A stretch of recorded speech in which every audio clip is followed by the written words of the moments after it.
আসসালামু আলাইকুম প্রিয় দর্শক, মেঘুলাঘাট থেকে স্বাগতম জানাচ্ছি। সময় হচ্ছে ঠিক মাছটা 7টা নিলাম বাজে, হইতেছে। আর আজকে হচ্ছে তৃতীয় রমজান। তো আপনারা অনেকে জানেন যে পদ্মায় কিন্তু বেশ কিছুদিন মাছ ছিল না, তবে রমজান মাস আসতেই কিন্তু ভরপুর মাছ আবারও শুরু হয়ে গিয়েছে।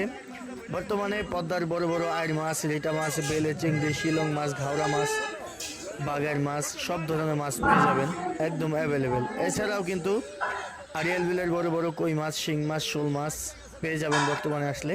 তবে বর্তমানে আগের তুলনায় একটু দামটা কমে পাবেন। তাজা মাছ আসলে প্রতিদিন পাওয়া যাবে না? কয়টা বাজে সেই থেকে কয়টা মাছ বাজে? সেই মাছ সেরি খায় চলে আসবো 6টা বাজে আসলেই। দর্শক দেখি ভাই, দর্শক দেখেন এই মাত্র বড় বড় হলকা চলে আসছে।